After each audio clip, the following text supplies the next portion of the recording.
শাহজালাল বিমানবন্দরের নিরাপত্তায় কোনো ঘাটতি ছিল না বলে জানিয়েছেন বিমান পরিবহন ও পর্যটন প্রতিমন্ত্রী মোহাম্মদ মাহবুব আলী। দুপুরে শাহজালাল আন্তর্জাতিক বিমানবন্দরে সংবাদ সম্মেলনে তিনি বলেন, সিসিটিভি ফুটেজে ওই যাত্রীর চেকিংয়ের সময় পিস্তল সাদৃশ্য কোনো বস্তু ধরা পড়েনি। 5 দিনের মধ্যে তদন্ত প্রতিবেদন জমা দেওয়া হবে বলেও জানিয়েছেন মন্ত্রী। এদিকে বাংলাদেশ বিমানের উড়োজাহাজ ছিনতাই চেষ্টাকারীর পরিচয় মিলেছে। তার নাম মোহাম্মদ পলাশ আহমেদ, বাড়ি নারায়ণগঞ্জের সোনারগাঁওয়ের পিরিজপুরে দুধঘাটা গ্রামে। পলাশ অভ্যন্তরীণ রুটে 17/A সিটের যাত্রী ছিল, এসব তথ্য জানিয়েছে র্যাব। এদিকে ঘটনা তদন্তে 5 সদস্যের কমিটি করেছে বেসামরিক বিমান পরিবহন ও পর্যটন মন্ত্রণালয়। গতকাল চট্টগ্রাম শাহ আমানত বিমানবন্দরে উড়োজাহাজ ছিনতাই চেষ্টা ব্যর্থ করা হয়। জরুরি অবতরণের পর উড়োজাহাজের সব ক্রু ও যাত্রীকে নিরাপদে নামিয়ে আনা হয়। সেনাবাহিনীর পক্ষ থেকে জানানো হয়, 8 মিনিটের কমান্ডো অভিযানে ওই ছিনতাইকারী প্রথমে গুলিবিদ্ধ এবং পরে মারা গেছেন। ছিনতাইকারী নিজেকে মাহাদি বলে দাবি করেন। অভিযানের পর থেকে স্বাভাবিক হয়েছে বিমানবন্দরের কার্যক্রম। রোববার বিকেলে 142 জন যাত্রী ও 5 জন ক্রু নিয়ে উড়োজাহাজটি ঢাকা থেকে দুবাইয়ের উদ্দেশ্যে রওনা হয়। ঘটনার পর ওই ফ্লাইটের যাত্রীদের রাতে চট্টগ্রামের একটি হোটেলে রাখা হয়। আজ দুপুরে সব যাত্রীকে আরেকটি ফ্লাইটে দুবাই পাঠানো হয়েছে।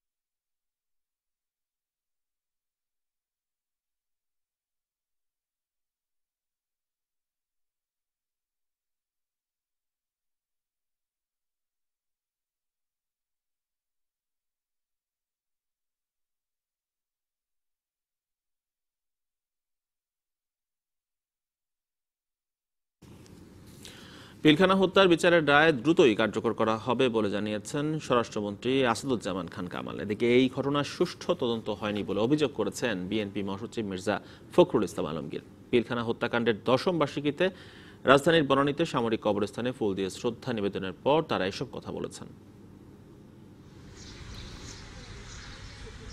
2009 সালের 25 ও 26শে ফেব্রুয়ারি তখনকার বাংলাদেশ রাইফেলস বিডিআরের সদর দপ্তর পিলখানায় বিদ্রোহী সিপাহীদের হাতে নৃশংসভাবে নিহত হন সেনাবাহিনীর 57 জন কর্মকর্তা সহ 74 জন। হত্যাকাণ্ডের 10ম বার্ষিকীতে বনানী কবরস্থানে রাষ্ট্রপতি এবং প্রধানমন্ত্রীর পক্ষ থেকে ফুল দিয়ে শ্রদ্ধা জানানো হয়। পরে স্বরাষ্ট্রমন্ত্রী, 3 বাহিনীর প্রধান ও বিজিবি প্রধান ফুল দিয়ে শ্রদ্ধা নিবেদন করেন। এ সময় নিহতদের আত্মার শান্তি কামনায় দোয়া করা হয়। অতীতের ঘটনা থেকে শিক্ষা নিয়ে বিজিবিকে আরো সুশৃঙ্খলভাবে গড়ে তোলার কথা জানান মহাপরিচালক। বর্তমানে বিজিবির যে অবস্থা আছে এবং যেই সাংগঠনিক কাঠামো আছে, যেই ব্যবস্থা গ্রহণ করা হয়েছে এই মর্মান্তিক ঘটনার পরে, তাতে আমরা এই বাহিনীর উপরে আমরা এখন আস্থা রেখে ভবিষ্যতের দিকে এগিয়ে যেতে পারি। এ সময় স্বরাষ্ট্রমন্ত্রী জানান, পিলখানা হত্যার বিচারের রায় দ্রুতই কার্যকর করা হবে। বিচারের প্রক্রিয়া প্রায় শেষ, এখন এই এক্সিকিউশনগুলো বাকি রয়েছে পর্যায়ক্রমে। আর এরা যারা বেশিরভাগই তো রয়েছে আমাদের জেলখানায় এবং তাদের শাস্তি অনুযায়ী, মেয়াদ অনুযায়ী তারা যথাক্রমে যথাযথভাবে তাদের শাস্তির মেয়াদ শেষ করবে। পরে বিএনপি মহাসচিবের নেতৃত্বে একটি প্রতিনিধি দল নিহতদের কবরে ফুল দিয়ে শ্রদ্ধা জানান। এ সময় ওই ঘটনায় সুষ্ঠু তদন্ত হয়নি বলে অভিযোগ করেন মির্জা ফখরুল ইসলাম আলমগীর। সেনাবাহিনী যে তদন্ত করেছিল সেই তদন্ত এখনো পূর্ণাঙ্গ প্রকাশিত হয়নি। ফলে স্বাভাবিকভাবেই জাতির সামনে প্রশ্ন থেকেই আছে, এই ভয়াবহ ঘটনার পেছনে মূল কারা ছিল, পরিকল্পনাকারী কারা ছিল, কারা লাভবান হয়েছে, এই বিষয়গুলো কিন্তু সেইভাবে উদ্ঘাটিত হয়নি। দিনটিকে রাষ্ট্রীয় শোক দিবস ঘোষণার দাবিও জানান তিনি। হিমেল মাহবুব, ডিবিসি নিউজ, ঢাকা। 2017 সালে পিলখানা হত্যা মামলার রায় হলো এখনো মেলেনি রায়ের পূর্ণাঙ্গ কপি। আর ঢিমেতালা চলছে বিস্ফোরক মামলার বিচার। গত 10 বছরে সাক্ষ্য গ্রহণ পর্যায়ে রয়েছে বিস্ফোরক দ্রব্য আইনের মামলাটি। 2009 সালের 25 ও 26 ফেব্রুয়ারি পিলখানায় বিডিআর বিদ্রোহের ঘটনায় হত্যা এবং বিস্ফোরক আইনে 2টি মামলা হয়। সিআইডি তদন্ত শেষে হত্যা মামলায় 23 বেসামরিক ব্যক্তিসহ 850 জনের বিরুদ্ধে আর বিস্ফোরক আইনে করা মামলায় 834 জনের বিরুদ্ধে অভিযোগপত্র দেয়। 2017 সালের নভেম্বরে বিডিআর হত্যাকাণ্ডে বিচারিক আদালত মৃত্যুদণ্ড দেয় 152 জনকে। আপিলে হাইকোর্ট 139 জনের মৃত্যুদণ্ড বহাল রাখে। বাকি 8 জনকে যাবজ্জীবন ও 4 জনকে খালাস দেওয়া হয়েছে এবং 1 জন মারা গেছেন। যাবজ্জীবন কারাদণ্ডের আদেশ পাওয়া 160 জনের মধ্যে 146 জনের সাজা বহাল রয়েছে। বাকি 12 জন খালাস পেয়েছেন ও 2 জন মারা গেছেন। এখন পর্যন্ত পূর্ণাঙ্গ রায়ের কপি পাওয়া যায়নি। শতাধিক লোকের যেখানে ফাঁসি হয়েছে, সেই মামলায় এতদিন প্রায় 2 বছর যাবৎ শুনানি হয়েছে। সেই মামলার রায়ের জন্য তো যদি কিছু বিচারপতিরা সময় নেন, এটা খুবই স্বাভাবিক এবং এটা আশা করি শীঘ্রই এটা বেরোবে। আসামি পক্ষের আইনজীবীরা বলছেন 2 মামলার আসামি ও সাক্ষীদের সংখ্যা একই। রায়ের পূর্ণাঙ্গ কপি প্রকাশ না হওয়ায় আপিল করতে পারছে না রাষ্ট্রপক্ষ। আবার এই মামলায় যারা খালাস পেয়েছেন তারাও বের হতে পারছেন না। রাষ্ট্রপক্ষ হত্যা মামলাটি যেটা আছে সেটাকে তারা প্রাধান্য দিয়ে সাক্ষ্য প্রমাণ নেয়, কিন্তু বিস্ফোরক দ্রব্য আইনের মামলাটিতে তারা সেভাবে সাক্ষ্য প্রমাণ আদালতে উপস্থাপন করেননি। যারা খালাস পেয়ে গেছে হত্যা মামলা থেকে, তাদের রায়ের কপিটা পাওয়া গেলে আমরা সেটা দেখিয়ে বিস্ফোরক দ্রব্য আইনের মামলায় যদি আমরা জামিন চাইতে পারতাম, তাহলেও সেখান থেকে জামিন পাওয়ার একটা সম্ভাবনা আছে এবং ফলে নির্দোষ মানুষ যেগুলো, তারা অধিকাংশ লোক তারা বের হয়ে যেতে পারত। কিন্তু আমরা আসলে টোটাল বিষয়টা আমরা আর এখন করতে পারছি না রায়ের অভাবে, রায়ের কপির অভাবে। 2009 সালের 25 ও 26 ফেব্রুয়ারি পিলখানায় বিডিআর বিদ্রোহে 57 সেনা কর্মকর্তা সহ 74 জনকে হত্যা করা হয়। Rajib Ghosh, DBC news, Dhaka. দর্শক, এই মুহূর্তে ডাকসু নির্বাচন নিয়ে কথা বলছেন ছাত্রলীগ নেতারা। আমরা এখন সরাসরি চলে যাচ্ছি সেখানে। বিশ্ববিদ্যালয় প্রশাসনকে সার্বত্রিক হেল্প করার জন্য যা করণীয় আমরা করেছি। ছাত্রদল যে অভিযোগগুলো দিয়েছিল ক্যাম্পাসের ব্যাপারে, তারা এসেছে, কথা বলেছে, মিছিল করেছে, স্লোগান দিয়েছে, তাদের অনৈতিক ইস্যু স্লোগান দিয়েছে তারা। তারপর আমরা সর্বধৈর্যের পরিচয় দিয়েছি। আমরা তাদেরকে মধুর ক্যান্টিনে চা খেয়েছি, ফুল দিয়ে ফাল্গুনে বরণ করেছি। আমরা আর কি করতে পারি বলেন? তো এখানে পরিবেশের কথা যেটা বলা হচ্ছে, একেবারেই ট্রু সেন্সে লেভেল প্লেইং ফিল্ড এখানে রয়েছে। যার যার মতো করে তারা নির্বাচনে অংশ নিচ্ছে। কোথাও কাউকে বাধা দেওয়া বা কোনো ধরনের প্রভাব খাটানোর মতো কোনো ইস্যু এখানে হয়নি। তো এখানে আমি বলবো সেফ একটি লেম এক্সকিউজ দিয়ে অন্য ঘাতে প্রভাবিত করার জন্য ডাকসুর এই মাহাত্ম্যকে এতদিন পরে সবার যে সার্চ লাইটের আলোটা ডাকসুর উপরে, সারা বাংলাদেশের মিডিয়া বলেন, জনগণ বলেন, এখানে তাদের অজনপ্রিয়তা এবং তাদের নিষ্ক্রিয়তা, তাদের সাংগঠনিক ব্যর্থতা এবং শিক্ষার্থীদের সঙ্গে তাদের যে একটি দূরত্ব, মানসিক দূরত্ব, এই দূরত্বকে ঢাকার জন্য এটাকে আমার মনে হয় যে ফোকাস করা হচ্ছে। ধন্যবাদ। এই বিষয়ে আরেকটি কথা হচ্ছে, এই বিষয়ে আরেকটি কথা বলা হচ্ছে যে আজকে যে মধুর ক্যান্টিনে যে কথাটি বলা হয়েছে যে আপনারা কেন্দ্রীয় ছাত্রলীগের প্রেসিডেন্ট সেক্রেটারি আছেন, সেখান থেকে ডাকসু নির্বাচন করছেন, এটা কি মনে হচ্ছে যে বড় পরিসর থেকে ছোট পরিসরে এলেন নাকি এটা এক্স যারা ছাত্রলীগের নেতাকর্মী ছিল তারাই কিন্তু অভিযোগটা এর সাথে দুইটা পরিচয় আপনারা বহন করবেন কিনা? আমি যে আদর্শকে ধারণ করি, শিক্ষা, শান্তি, প্রগতি, সে আদর্শকে ধারণ করে আমি যেখানেই কাজ করার সুযোগ পাবো আমি কাজ করবো। এটা আমার প্রথম পরিচয়। এবং তার আগে আমি ঢাকা বিশ্ববিদ্যালয়ের একজন শিক্ষার্থী, আমি একজন ছাত্র হিসেবে বিশ্ববিদ্যালয়ে সাধারণ শিক্ষার্থীদের কাজ করার যে সুযোগ আমাদের সামনে এসেছে, সেখানে আমার যে ছাত্রলীগের যে পরিচয়, সেটা বলবো অতীত অভিজ্ঞতা, এবং সেই অভিজ্ঞতাকে কাজে লাগিয়ে আমি আরো বেটার সার্ভ করতে পারবো বিশ্ববিদ্যালয়ের সাধারণ শিক্ষার্থীদের। সুতরাং এখানে কোনো সমস্যা আমি দেখছি না, এবং এখানে অবশ্যই দলীয় হবে যাদেরকে জনপ্রিয় বা গ্রহণযোগ্য হিসেবে দেওয়া হয়েছে। সো এখানে আমি কোনো সমস্যা দেখছি না। প্লিজ।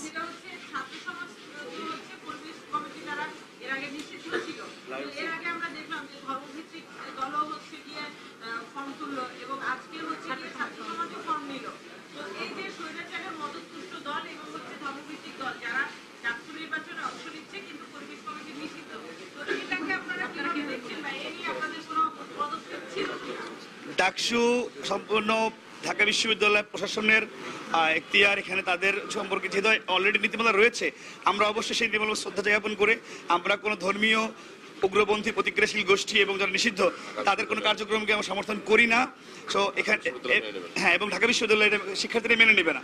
সো তারা যেটা করছে, এটা আমি বলবো যে এটা আমাদের কোনো সমর্থনও নেই, বরং আমরা এটাকে দৃঢ়ভাবেই প্রত্যাখ্যান করছি এই ধরনের প্রতিক্রিয়াকে। আমরা জানিয়েছি স্যারকে, অলরেডি বলেছি আমাদের সম্মানিত ভাইস চ্যান্সেলর স্যারকে। স্যার বলছে তারা খোঁজ নিয়ে ব্যবস্থা নেবে। ডাকসু নির্বাচন নিয়ে কথা বলছিলেন ছাত্রলীগ নেতারা, আমরা তখন সরাসরি ছিলাম সেখানে। চলে যাচ্ছি পরের খবরে। উড়োজাহাজ ছিনতাই চেষ্টার বিষয়ে আরো জানাতে শাহজালাল আন্তর্জাতিক বিমানবন্দর থেকে যুক্ত হচ্ছেন আমাদের সহকর্মী রাজীব ঘোষ। রাজীব, কিছুক্ষণ আগে বিমান প্রতিমন্ত্রী ব্রিফ করেছেন, সেই ব্রিফের বিষয়ে বিস্তারিত আমাদের জানাবেন।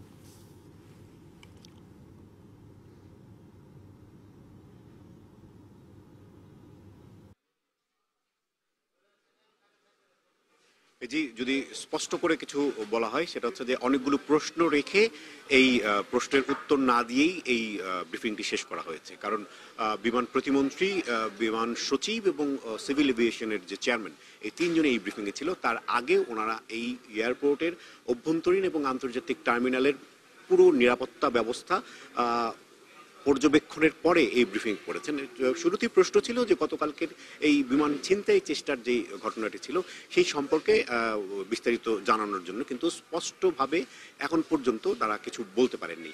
এই ইতিমধ্যে এই যে ছিনতাইকারী ও সন্দেহভাজন ছিনতাইকারী বলা হচ্ছে তার পরিচয় র্যাব জানিয়ে দিয়েছে, কিন্তু এখান থেকে এখন পর্যন্ত ওনারা পরিচয় নিশ্চিত করতে পারেননি। তবে বেশ কিছু প্রশ্ন ছিল যে এই অস্ত্রটি কিভাবে নিয়ে গেল, সেটা খেলনার পিস্তল নাকি সত্যি সত্যি এই অস্ত্র, সেই বিষয়ে ওনারা নিশ্চিত করে বলতে পারেননি। এবং স্ক্যানিং এর পরেও কিভাবে এই বিমানে উঠলো এই ব্যাগটি সহকারে সেই ছিনতাইকারী, সেই ব্যাপারেও কোনো প্রশ্ন করেননি। তবে ব্রিফিং এর শেষ মুহূর্তে বিমান প্রতিমন্ত্রী যেটা জানিয়েছেন যে নিরাপত্তা ব্যবস্থায় কোনো ঘাটতি ছিল না। প্রশ্ন ছিল নিরাপত্তা ব্যবস্থায় যদি ঘাটতি না থাকে এইরকম একটি ঘটনা কিভাবে ঘটলো। তবে পুরো প্রক্রিয়াতে এই তদন্ত কমিটির পরিপূর্ণ প্রতিবেদন না পাওয়া পর্যন্ত ওনারা এই বিষয়ে কোনো মন্তব্য করতে রাজি হননি। এর বেশি কিছু আমাদেরকে তারা জানাতে পারেননি। জি, ধন্যবাদ যুক্ত হওয়ার জন্য। আপনার কাছ থেকে আমরা চলে যাব চট্টগ্রামে। চট্টগ্রামে রয়েছেন আমাদের সহকর্মী শহীদুল সুমন। আমরা জানি যে চট্টগ্রামে উড়োজাহাজ ছিনতাই চেষ্টাকালে সন্দেহভাজন যে নিহত, তার মরদেহ রাখা হয়েছে পতেঙ্গা থানায়। এ বিষয়ে আরো বিস্তারিত তিনি জানাবেন। সুমন, জানতে চাই বিমান ছিনতাই চেষ্টা যে ঘটনা, সেই ঘটনায় কিছুক্ষণের মধ্যে মামলা হওয়ার কথা রয়েছে, তার বিষয়ে বিস্তারিত জানান।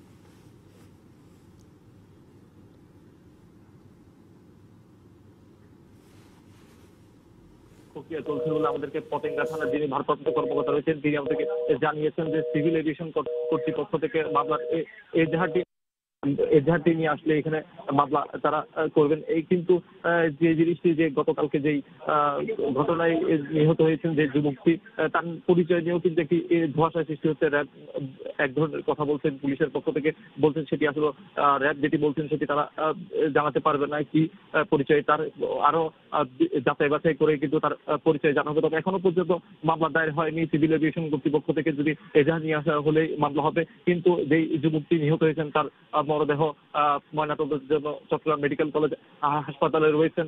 সেখানে তার ময়নাতদন্ত শেষে তার পরিবারের লোকজন যদি আসে তাহলে তার কাছেই তার লাশটি হস্তান্তর করবে বলে আমাদেরকে এখানে জানিয়েছে। তবে লাশটি হস্তান্তর করবে বলে আমাদেরকে এখানে জানিয়েছে। তবে এখনো পর্যন্ত মামলা হয়নি। মামলা জন্য আসলে আমরা সকাল থেকেই এই থানাতে অপেক্ষা করছি। মামলা হলে হয়তো আমরা পরবর্তীতে আপনাদেরকে আরো জানিয়ে দিতে পারবো। জি সুমন, অনেক ধন্যবাদ যুক্ত হওয়ার জন্য। দর্শক, চট্টগ্রাম থেকে যুক্ত হয়েছিলেন আমাদের সহকর্মী শহীদুল সুমন। দর্শক, কিছুক্ষণ আগে বিমান ছিনতাই যে চেষ্টার ঘটনা, সেই ঘটনার বিষয়ে বিমান প্রতিমন্ত্রী ব্রিফ করেছেন। আমরা এখন তার ব্রিফটি শুনে আসব। এই বিমানের রুট ছিল ঢাকা, চিটাগাং হয়ে দুবাই, এবং এখানে ডোমেস্টিক প্যাসেঞ্জার ছিল প্লাস ইন্টারন্যাশনাল প্যাসেঞ্জার ছিল। পরবর্তীকালে আমরা মাননীয় প্রধানমন্ত্রী নিজে বসে হোলি আর্টিজানের ঘটনা যেভাবে নিজে বসে প্রত্যক্ষ করে ওইখানে বিমান বাহিনী, নৌবাহিনী সহ সেনাবাহিনী তাদেরকে নির্দেশনা দিয়ে এই জিনিসটার পরিসমাপ্তি ঘটে। পুরান ঢাকার চকবাজারে ভয়াবহ আগুনের ঘটনায় বেশি পুড়ে যাওয়া মরদেহের ডিএনএ টেস্ট শেষ করতে আরও 3 সপ্তাহ লাগবে, এমন কথা জানিয়েছেন সিআইডির অতিরিক্ত ডিআইজি শেখ মোহাম্মদ রেজাউল হায়দার। দুপুরে রাজধানীর মালিবাগে সিআইডির কার্যালয়ে এক ব্রিফিংয়ে এসব তথ্য জানানো হয়েছে। 24 ঘন্টা এটা নিয়ে কাজ করবো বা কাজ করে যাচ্ছি, স্যাম্পল দেওয়া হয়ে গেছে। হোপফুলি 3 সপ্তাহ বা 21-22 দিনের মধ্যে আমরা একটা অবস্থায় আসতে পারবো যাতে এটার ডিএনএ রিপোর্টটা আমরা বের করতে পারি। এরপরে আসবে হলো ম্যাচিংয়ের প্রশ্ন। এইটা কিন্তু একটু সময় সাপেক্ষ, কারণ প্রতিটা দাবিদার সঙ্গে সবগুলাকে মিলাইতে হবে। এটাতে হয়তো বা আরও 1 সপ্তাহ বা এরকম সময় আমরা ধরে নিচ্ছি যে লাগতে পারে। রাজধানীর চকবাজারে আগুনে হতাহতের ঘটনায় আজ পালিত হচ্ছে রাষ্ট্রীয় শোক। দেশের সব সরকারি, আধা সরকারি, স্বায়ত্তশাসিত প্রতিষ্ঠান এবং ভবন ও বিদেশে বাংলাদেশের মিশনে জাতীয় পতাকা অর্ধনমিত রাখা হয়েছে। গতকাল রাষ্ট্রীয় শোক ঘোষণার বিজ্ঞপ্তি দেয় মন্ত্রিপরিষদ সচিব। এতে বলা হয়, চকবাজারে আগুনে মর্মান্তিকভাবে নিহতদের আত্মার শান্তি কামনা ও শোক সন্তপ্ত পরিবারের প্রতি সমবেদনা ও সহমর্মিতা প্রকাশে পালিত হচ্ছে এই রাষ্ট্রীয় শোক। বুধবার চুরিহাট্টার মোড়ে আগুনে অন্তত ৬৭ জন নিহত ও অর্ধশতাধিক মানুষ আহত হন। এই ঘটনার পর রাসায়নিক সরাতে নিয়মিত অভিযান চালানোর ঘোষণা দিয়েছে সিটি কর্পোরেশন। এক বছরে পুরান ঢাকায় আগুনের ঘটনা 89টি, আর ফায়ার সার্ভিস বলছে এর মধ্যে মাসে গড়ে একটি করে আগুন লেগেছে প্লাস্টিক কারখানায়। এলাকাবাসী বলছেন, বাড়ি মালিকদের অতি লোভী পুরান ঢাকাকে করে তুলেছে বোমার গুদাম। রাসায়নিক না সরানো পর্যন্ত অভিযান চালানোর ঘোষণা দিয়েছে সিটি কর্পোরেশন। চকবাজারের চুরিহাট্টি মোড় মুহূর্তেই পুড়ে ছাই কর্মচঞ্চল কতগুলো প্রাণ। ভয়াবহতার সাক্ষী কয়লা হয়ে যাওয়া যানবাহন আর বিধ্বস্ত কয়েকটি ভবন। ক্ষতিগ্রস্তদের সম্বল, প্রিয়জন হারানোর আহাজারি। 4 দিন পার করে আবার স্বাভাবিক হতে শুরু করেছে চুরিহাট্টির কর্মব্যস্ততা। দুর্ঘটনার ভয়াবহতা দেখতে এখনও ঘটনাস্থলে ভিড় করছেন জনতা। তবে আর রাসায়নিক বা প্লাস্টিক কারখানার দুর্ঘটনায় নিজেদের প্রাণ নয়, এমন প্রতিজ্ঞা পুরান ঢাকাবাসীর। আমাদেরও সচেতনতার অভাব আছে। আর নির্মালের সিলিন্ডার, এটা হচ্ছে মেইন প্রবলেম। কেমিক্যালটা আসছে পরে, ওটার সাথে ওটা লেগে গেছে একসাথে। খাটের নিচে কেমিক্যাল রেখে দিছে, মনে করেন গ্লান রেখে দিছে, ড্রাম রেখে দিছে, চোখের আড়ালে অনেক কিছু করতেছে। যদি দেখে গোডাউনে কেমিক্যাল রাখা হয়েছে, মজুত করা হয়েছে, তাতে এখানে ভ্যাট বসে যাবে। সব আগেই বলছে যে তুমি জায়গা দিয়েছি, তোমার এখানে কেমিক্যাল সরাই ফেলাও। পাবলিকে সরাই নিকা, এটা হলো বাড়ির লোকের দোষ, পাবলিকের দোষ। বাড়ির মালিকরা বলছেন, মোটা অঙ্কের অগ্রিম পাওয়ায় আবাসিক ভবনে কারখানা ভাড়া দিচ্ছেন তারা। কেমিক্যাল, কসমেটিক্স অথবা জুতা, এদেরকে ওয়েলকাম জানাই। বিকজ আমরা পাই না লোন, এর জন্য ওদের বলি, ওরা 8 লক্ষ 10 লক্ষ টাকা দেয় আমাদের অ্যাডভান্স, দিয়ে নিচের তলা নেয়, কোনো রকম দোতলা করি ওই টাকা দিয়ে। ভাড়া বেশি দেওয়ার কারণে 5 তলা বিল্ডিং এর কেমিক্যাল ভাড়া দেয়, অ্যাডভান্স বেশি পাওয়ার কারণে, লোভে ভাড়া বেশি পাওয়ার জন্য। ফায়ার সার্ভিস বলছে, গড়ে প্রতি মাসে একটি করে প্লাস্টিকের কারখানায় আগুন লাগছে পুরান ঢাকায়।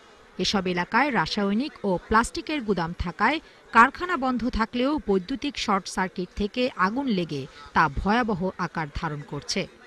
জানুয়ারি 18 থেকে জানুয়ারি 19 সাল পর্যন্ত আমাদের একটা হিসাব আছে, যেটা বার্ষিক হিসাবে দেখা যাচ্ছে যে আমাদের 89টা আগুন লেগেছে। তার মধ্যে প্লাস্টিক কারখানাতে আগুনটা লেগেছে 13টি। সবগুলো পুরানো ঢাকায়, চকবাজার, ইসলামবাগ এই এরিয়ার মধ্যেই। আবাসিক ভবনে কারখানা থাকায় সেখানে কোনো একটি ফ্লোরে আগুন লাগলে ভবনের বাসিন্দাদের উদ্ধারে বেগ পেতে হয় ফায়ার সার্ভিসকে। আর তাই নিমতলী ও চকবাজার ট্র্যাজেডির পুনরাবৃত্তি ঠেকাতে পুরান ঢাকাকে রাসায়নিক কারখানা মুক্ত চাইছেন এলাকাবাসী। Shahnaz Ruma, DBC news, Dhaka. এদিকে আলোচিত হওয়ার জন্য নয়, নিমতলী ট্র্যাজেডির দায় তখনকার শিল্পমন্ত্রী দিলীপ বড়ুয়া অন্যের উপর চাপানোর চেষ্টা করেছেন বলে অভিযোগ করেছেন সাবেক শিল্পমন্ত্রী আমির হোসেন আমু। রাজধানীতে নিজ বাসভবনে এক সংবাদ সম্মেলনে তিনি এমন অভিযোগ করেছেন। সে আতঙ্কগ্রস্ত ছিল যে তাকে প্রশ্ন করলে সে আটকে যাবে, তার কারণ তার নির্লিপ্ততা, তার অযোগ্যতার কারণে সেই দিন এই ঘটনার পর তার 6 মাসের নিষ্ক্রিয়তার মধ্য দিয়ে সেদিনকার স্বরাষ্ট্রমন্ত্রীর নেতৃত্বে একটি কমিটি গঠন করা হয়। What was the role of the শিল্পমন্ত্রী দিতেন? তারা কি আলোচনা আসবে? আজ পর্যন্ত যেই দল একটা ইউনিয়ন কাউন্সিলের চেয়ারম্যানের নির্বাচন করতে সাহস পায়নি, একটা ইউনিয়ন কাউন্সিলের একটা সদস্য দেওয়ার মতো যে দলের ক্ষমতা নাই, তারা কি আলোচনা আসবে? 14 দলের নাম না দেখালে বুঝছেন তো কি? ডাকসু নির্বাচনের মনোনয়নপত্র সংগ্রহের শেষ দিনে আলাদা প্যানেল দিয়েছে ছাত্রলীগের মনোনয়ন বঞ্চিতদের একটি অংশ। সোহান খানকে ভিপি, আমিনুল ইসলাম বুলবুলকে জিএস ও মোহাম্মদ রনিকে এজিএস করা হয়েছে। এদিকে লিটন নন্দীকে ভিপি, উম্মে হাবিবা বেনজিরকে জিএস ও সাদিকুল ইসলামকে এজিএস করে প্যানেল দিয়েছে প্রগতিশীল ছাত্র জোট ও সাম্রাজ্যবাদ বিরোধী ছাত্র ঐক্য। এছাড়া নুরুল হক নুরুকে ভিপি, রাশিদ খানকে জিএস ও ফারুক হাসানকে জিএস করে প্যানেল ঘোষণা করেছে কোটা সংস্কার আন্দোলনকারীরা। রোববার ছাত্রলীগের কেন্দ্রীয় সভাপতি রেজওয়ানুল হক চৌধুরী শোভন, সাধারণ সম্পাদক গোলাম রাব্বানী ও বিশ্ববিদ্যালয়ের সাধারণ সম্পাদক সাদ্দাম হোসাইন ডাকসু নির্বাচনে ভিপি, জিএস ও এজিএস পদে চূড়ান্ত করা হয়। আজ মনোনয়ন সংগ্রহের শেষ দিন হলেও এখনো প্যানেল ঘোষণা করেনি ছাত্রদল। ভোটের আর দুদিন বাকি। ঢাকার দক্ষিণ সিটির নতুন ওয়ার্ড কাউন্সিলর প্রার্থীদের বাড়ছে ব্যস্ততাও। ইউনিয়ন পরিষদ থেকে সিটি কর্পোরেশনে যুক্ত হওয়া এসব এলাকাকে আধুনিক শহরের ছোঁয়া দেওয়ার আশ্বাস দিয়ে চলছে ভোট প্রার্থনা। দক্ষিণ সিটির 61 নম্বর ওয়ার্ডে চলছে নানান উন্নয়ন কাজ, তবে জলাবদ্ধতা সহ নাগরিক বিড়ম্বনারও কমতি নেই। কোন প্রার্থী সমস্যা সমাধানে আন্তরিক হবেন, এখন সেই অঙ্ক কষছেন ভোটাররা। আমাদের এলাকায় একটা গোরস্থানের প্রয়োজন, একটা লোক মারা গেলে অনেক দূরে নিতে হয়। একনিষ্ঠ যে নাগরিকের প্রতি তাদের দরদ আছে, ওইরকম লোককে আমরা নির্বাচন করতে চাই। প্রার্থীরাও সমস্যা সমাধানের প্রতিশ্রুতি দিয়ে ভোট চাইছেন বাড়ি বাড়ি গিয়ে। এলাকায় যে নাগরিক সমস্যাগুলো আছে সেগুলো আমি এই এলাকার নাগরিকদের নিয়ে সমস্যা সমাধানের চেষ্টা করব যদি আমি নির্বাচিত হই। 64 নম্বর ওয়ার্ডের মাদক সহ আছে নানান সমস্যা। যে যেভাবে পারতেছে টমটম নামাচ্ছে, চালাচ্ছে, প্রতিদিনই বাচ্চারা অ্যাক্সিডেন্ট হচ্ছে, কিন্তু দেখার কেউ নাই। যেই নির্বাচনে আসুক সে যেন মাদক নিরসন করে তরুণ এবং জনগণের সাথে কাজ করতে পারবে এমন প্রার্থী আমরা জয়যুক্ত করব ভোট দিয়ে ইনশাল্লাহ। এসব সমস্যা প্রার্থীদের কাছেও অজানা নয়। নির্বাচিত হলে এলাকার নাগরিকদের নিয়েই সমস্যার সমাধান করতে চান প্রার্থীরা। এই এলাকার জনগণের সকল সমস্যাটা আমি ভালো করে জানি। এই কারণেই জনগণের আশা আকাঙ্ক্ষা পূরণ করতে পারবো বলেই জনগণ মনে করে আমাকে ভোট দিয়ে আমাকে জয়যুক্ত করবে। দক্ষিণের 65 নম্বর ওয়ার্ডে ওয়াসার সরবরাহকৃত পানিতে দুর্গন্ধের পাশাপাশি আছে মশার উপদ্রব। আমি বিজয় হলে জলাবদ্ধতাটা নিরসন করার জন্য আপ্রাণ চেষ্টা করব, এটা আমার অঙ্গীকার। সন্ত্রাস মুক্ত আমার এই ওয়ার্ড ডিজিটাল সেরা ওয়ার্ড হিসাবে আমি গর্ব, ইনশাল্লাহ আমার এই প্রত্যাশা। দক্ষিণের এই 3টি ওয়ার্ডে কাউন্সিলর পদে প্রতিদ্বন্দ্বিতা করছেন 18 জন প্রার্থী। সবচেয়ে বেশি 9 জন প্রার্থী রয়েছে 61 নম্বর ওয়ার্ডে। বিকাশ বিশ্বাস, ডিবিসি নিউজ, ঢাকা। সুন্দরবনের চাঁদপাই রেঞ্জে জংরা খালে আরিফ বাহিনীর সঙ্গে র্যাবের গোলাগুলিতে বাহিনী প্রধান সহ 4 জন নিহত হয়েছে। বিস্তারিত জানাতে আমাদের সঙ্গে টেলিফোনে যুক্ত হচ্ছেন সহকর্মী ইশরাত জাহান। ইশরাত, গোলাগুলির ব্যাপারে বিস্তারিত জানান।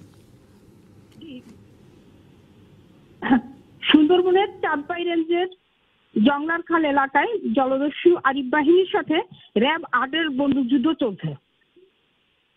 আরিফ বাহিনীর প্রধান সহ নিহত 4, এখন পর্যন্ত বন্দুকযুদ্ধ চলছে। র্যাব 8-এর সঙ্গে যোগাযোগ করার চেষ্টা করা হয়েছে, কিন্তু তাদের মোবাইল নাম্বারটা আমরা এখনো যোগাযোগ করতে পারিনি। আর যেহেতু বন্দুকযুদ্ধ চলছে, সেহেতু সর্বশেষ কতগুলো গুলি বা অস্ত্র উদ্ধার হয়েছে এখন পর্যন্ত সেটা আসলে নিশ্চিত করা যাচ্ছে না। ঠিক কোথায়, মানে কোন জায়গায় আসলে সংঘর্ষ চলছে, বিস্তারিত জানান। হ্যাঁ, সেটা হচ্ছে সুন্দরবনের চাঁদপাই রেঞ্জে। জি, সেটি ঠিক কখন শুরু হয়েছে? এটা সকাল থেকে শুরু হয়েছে। জি, অসংখ্য ধন্যবাদ ইশরাত আমাদের সঙ্গে যুক্ত হওয়ার জন্য। চলে যাচ্ছি পরের খবরে। বিস্ফোরণের শঙ্কা নিয়েই বরিশাল শহরে চলছে এলপি গ্যাস চালিত অটো যানবাহন। ফায়ার সার্ভিস বলছে শক্তিশালী বোমার চেয়েও ভয়ঙ্কর এসব যানবাহন। অবৈধ হলেও তদারকি সংস্থাকে ম্যানেজ করেই যানবাহনগুলোতে এলপি গ্যাস ব্যবহার করা হচ্ছে বলে জানিয়েছেন খোদ চালকরাই। বাসাবাড়িতে রান্নার কাজে ব্যবহার হয় এলপি গ্যাস। সিলিন্ডারগুলো রাখতে হয় বিশেষ পরিবেশে, অথচ এসব এলপি গ্যাস সিলিন্ডার দিয়েই বরিশাল নগরীতে চলছে নীল রঙের অটো যানবাহন। নগরীর সর্বত্রই চোখে পড়ে এসব ঝুঁকিপূর্ণ বাহন। বিআরটিএ বলছে এলপি গ্যাস নয়, এসব যানকে অনুমোদন দেয়া হয় সিএনজি করার শর্তে। এর বিষয়ে আমরা মোবাইল কোড করতেছি, নিয়মিত মোবাইল কোড করি, এবং এটার বিরুদ্ধে আমরা আইনানুগ ব্যবস্থা যেটা ভ্রাম্যমাণ আদালতে আছে সেটা রুলস অনুসারে আমরা তাদের জরিমানা এবং আইনের আওতায় আনা হয়। চালকের দাবি, নগরের 2টি সিএনজি ফিলিং স্টেশনের হয়রানির শিকার হয়ে এলপি গ্যাস ব্যবহারে বাধ্য হচ্ছেন তারা। অন্য গ্যাস দিয়ে আর কি খরচা বেশি, এজন্য আমরা সবাই এলপি গ্যাস দিয়ে এলপি গ্যাস ব্যবহার করি। আমরা 1000 টাকার গ্যাস লইলে এইটাই যতটা চালাতে ওইটা অতটা চলে না, যার কারণে মনে করেন আমাকে ড্রাইভারকে এইটাই সুবিধা হইতে আছে। আমাকে এই এক সিলিন্ডারে যা ইনকাম হবে এই 10 লিটারে, এতে 20 লিটার ওই ইনকাম হবে না। কনভার্সনে অথবা একটু টাকা বেশি খরচ হয়, বাট এইটা সেফটি, আপনার সেফটির জন্য এটা করা। দেশে তো আইনের অনেক আছে, তো সেভাবে তারা দেখুক যে আসলে এরকম আমরা চুরি করি কিনা। এদিকে ফায়ার সার্ভিস বলছে ঝুঁকিপূর্ণ এসব যানবাহন যেন তাজা বোমা। যদি এটা জনবহুল এরিয়া অথবা কোনো শিল্প কলকারখানা অথবা কেমিক্যাল এরিয়া যদি এটা বাস্ট হয়, তাহলে এর থেকে অনেক ভয়াবহ দুর্ঘটনা ঘটতে পারে, যার থেকে হাজার হাজার জীবনের প্রাণহানি ঘটার সম্ভাবনা আছে। প্রশাসনের নাকের ডগায় কিভাবে এসব যান চলাচল করছে সেটাই প্রশ্ন যাত্রীদের। এই সিলিন্ডারগুলো আমরা তো বসে জীবনের নিরাপত্তা নাই আমাদের, আসলে আমরা কার কাছে বলবো? অবশ্যই রিক্সা আছে, রিক্সা চকবাজারে গেছে, চকবাজারে মনে করেন হাজার হাজার মানুষের প্রাণ গেছে। আমরা দুর্ভোগে থাকি যে কোন সময় দুর্ঘটনা ঘটে যায়। তবে এ কাজে প্রশাসনের কেউ জড়িত থাকলে সে ব্যাপারে ব্যবস্থা নেওয়ার কথা জানিয়েছে পুলিশ। আমার এরকম জানা নেই যে কোনো সংস্থার কোনো সদস্যকে ম্যানেজ করে তারা এগুলো করছে। যদি এরকম কোনো পুলিশের বিরুদ্ধে এরকম কোনো অভিযোগ এসে থাকে সেগুলো আমরা তদন্ত করে যথোপযুক্ত ব্যবস্থা গ্রহণ করব। এদিকে বিষয়টি খতিয়ে দেখার আশ্বাস দিয়েছেন বরিশালের নগরপিতা। আমরা সতর্কীকরণ করতে পারি, যেহেতু এটা আমরা অনুমোদন দেইনি। ট্রাফিক পুলিশ আছে, প্রশাসন আছে, এটা তাদের দায়িত্ব, তারা এটাকে ইমিডিয়েট এটার অ্যাকশনে বা এটাকে বন্ধ করা। ঝুঁকিপূর্ণ অটোগাড়ি বন্ধে দ্রুত পদক্ষেপ না নিলে যে কোনো সময় ঘটতে পারে মারাত্মক দুর্ঘটনা। অপূর্ব অপু, ডিবিসি নিউজ, বরিশাল। রাজধানী সহ দেশের বিভিন্ন স্থানে সকাল থেকে থেমে থেমে বৃষ্টি হয়েছে। ঢাকা, খুলনা, বরিশাল, রাজশাহী, সিলেট ও চট্টগ্রাম বিভাগের কিছু জায়গায় বজ্রসহ ঝোড়ো বৃষ্টি হতে পারে। কোথাও কোথাও শিলাবৃষ্টি হওয়ার পূর্বাভাস দিয়েছে আবহাওয়া অফিস। রাজধানীতে সকাল থেকেই দমকা হাওয়া সহ হালকা বৃষ্টি হয়। বৃষ্টিতে সড়কে গণপরিবহন কম দেখা যায়। দুর্ভোগে পড়েছে স্কুলগামী শিক্ষার্থী ও অফিসগামী যাত্রীরা। আবহাওয়া অফিস জানিয়েছে, পশ্চিমবঙ্গ আশপাশের এলাকায় অবস্থান করছে পশ্চিমা লঘুচাপ, আর দক্ষিণ বঙ্গোপসাগরে অবস্থান করছে মৌসুমের স্বাভাবিক লঘুচাপ। তাই পরবর্তী 72 ঘন্টায় বৃষ্টি অথবা বজ্রসহ বৃষ্টি অব্যাহত থাকতে পারে।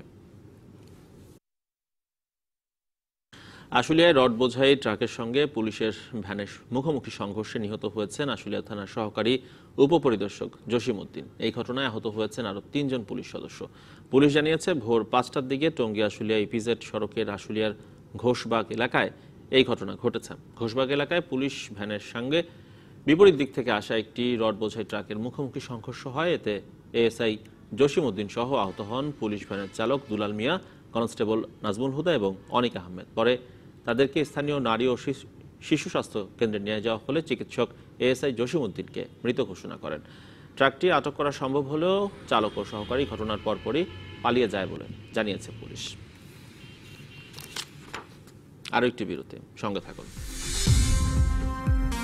দেশে প্রথমবারের মতো শিশু শিক্ষার্থীদের হেলথ কার্ড দেওয়ার কাজ শুরু করেছে সিলেটে সিটি কর্পোরেশন। নগরীর 65,000 শিক্ষার্থীকে এই কার্ড দেওয়া হবে। এর মাধ্যমে শিশুদের নিয়মিত স্বাস্থ্য পরীক্ষার পাশাপাশি চিকিৎসা সেবাতেও সহায়তা করবে সিটি কর্তৃপক্ষ। স্কুলে চলছে শিশুদের স্বাস্থ্য পরীক্ষা। পরীক্ষা শেষে তার ডাটাবেস তৈরি করে হেলথ কার্ড ইস্যু করবেন চিকিৎসকেরা। এভাবে নগরীর প্রতিটি শিক্ষার্থীর স্বাস্থ্য পরীক্ষার মাধ্যমে হেলথ কার্ড দেওয়া হবে। হাইট, ওয়েট, বিএমআই ঠিক আছে কিনা, তারপরে চোখের পাওয়ার কতটুকু, ভিজুয়াল অ্যাকুইটিটা মেনলে, তারপর রক্তশূন্যতা আছে কিনা। এর মাধ্যমে নগরীর স্বাস্থ্য খাতে ব্যাপক পরিবর্তন আসবে বলে মনে করছেন জনপ্রতিনিধিরা। শিশুদের যে স্বাস্থ্যটা এটা অত্যন্ত জরুরি। ডাক্তার দেখে ভালো ওষুধ টষুধ লিখে দেওয়ার আমরা প্রত্যাশা করি। হেলথ কার্ডের মাধ্যমে 6 মাস পর পর প্রতিটি শিশুর স্বাস্থ্য পরীক্ষা করা হবে বলে জানান নগর ভবনের প্রধান স্বাস্থ্য কর্মকর্তা। আমাদের চেকআপের উদ্দেশ্য হচ্ছে প্রত্যেকটা বাচ্চার সুস্বাস্থ্য নিশ্চিত করা। যদি আমাদের কাছে মনে হয় যে কোনো বাচ্চার শারীরিক সমস্যা দেখা দিচ্ছে, তাহলে আমরা যথাযথ স্থানে সেই বাচ্চাটাকে রেফার করব এবং তাদের ফলো আপটা আমরা করব যে তার সঠিক চিকিৎসাটা ঠিকমতো হচ্ছে কিনা। সিটি কর্পোরেশনের এমন উদ্যোগে খুশি অভিভাবকরা। স্বাস্থ্যসেবার একটা সুযোগ পাবো, রোগ আছে কিনা এটা জানতে পারবো।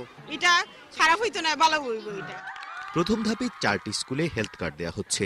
পর্যায়ক্রমে সিটি কর্পোরেশনের 27টি ওয়ার্ডের প্রতিটি স্কুলের শিক্ষার্থীদের এর আওতায় আনা হবে। আমরা সব স্কুলগুলোতে আমরা নেওয়ার পদক্ষেপ নেব। বস্তি কলোনিতে আমরা কিভাবে বাচ্চাদেরকে চিকিৎসা কার্ডের আওতায় আনা যায় এবং জন্মের পরে পরেই জানে হেলথ কার্ডটা আমরা তাকে দিতে পারি। এই প্রক্রিয়ায় শিক্ষার্থীদের সুস্বাস্থ্য নিশ্চিত করার পাশাপাশি ভবিষ্যতে তাদের যে কোনো রোগ নির্ণয় ও চিকিৎসা প্রক্রিয়া সহজ হবে বলে মনে করেন সংশ্লিষ্টরা। প্রত্যুষ তালুকদার, ডিবিসি নিউজ, সিলেট।